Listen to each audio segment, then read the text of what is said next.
So what's up, y'all? So today I got another install video on the S3. This time it's more aesthetics wise. I am installing the rear carbon diffuser, which is going to replace the stock one on here. So let me go and show you guys what that looks like. So this is this carbon fiber one. It's a little bit more aggressive and different looking than the stock one. I'm really hoping it fits everything. 2015 S3. The 2017 or 18, I believe, is when they changed it. The 8V, what is it? 8.5V or something like that. Whatever the next generation is on this does carry a different rear diffuser, so make sure you get the correct one for your car, because this one wouldn't fit on the newer models, and the newer models wouldn't fit on the old model. It's a lot different. So yeah, this is the carbon fiber one. It's a little bit more aggressive. The fins come out more, as those ones are a little bit small. This one comes with 3. This one has 4. But yeah, this is more aggressive, and as you can tell, it's carbon fiber. So let me go ahead and show you guys how to take this off and get this one on. Rear diffuser is really easy to remove. It's just a bunch of clips. So if you go underneath the car, I already started, but you see these clips right here?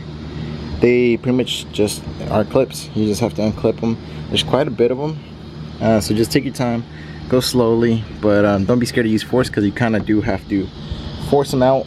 They're not gonna break. None of them have broken for me. This is the second time I removed this, and the second time's a lot easier, just because the first time I knew, well, the first time going into it, I was kind of scared that I was gonna break stuff, but now I'm not worried about it. It's just, you gotta use some force. And the top is the same. You just pull, and make sure everything comes off.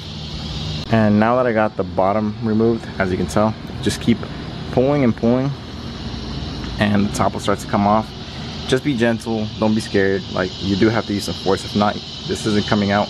There's no bolts or anything like that I remember, or because if not, I just didn't put them back in. But there's no bolts. Just keep pulling, and this will come straight off. See how it's already loose? And the other one will go right in, hopefully. But just start pulling and pulling all around.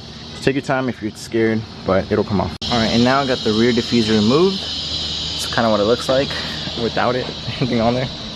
But this is what this one looks like. So I compared them like next to each other.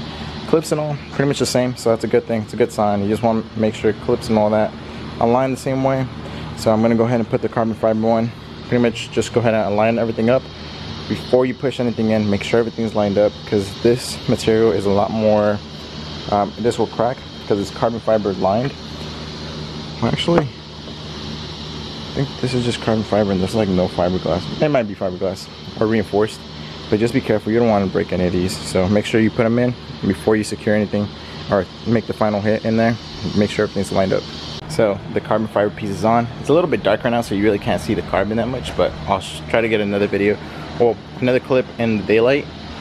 But that's the good thing about buying parts that actually fit for your car, because this thing went in so easy. I used to have one on my A5, and I had to modify the hell out of that car, like the bumper, to make that part fit. But everything clipped in, super easy,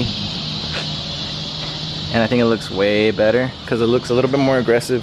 And then again, when the sun hits it in the right place, it's carbon, so that's awesome. Alright guys, I'll try to get some videos of this thing looking better in the sun when I have the car all washed or whatever. But if you guys like the video, if you guys, I know it's a little bit short and quick, but I just want to show you guys what that part looks like, because it's very rare I see a lot of the 8V models getting worked on. So hopefully I can help out this community and like get parts and show you guys what they look like on the 8V, you know? So until next time guys, if you guys like the video, please like and subscribe. Peace. If you stay till the end, the sneak peek, ECS tuning, piping. So intercooler stuff is next. Peace.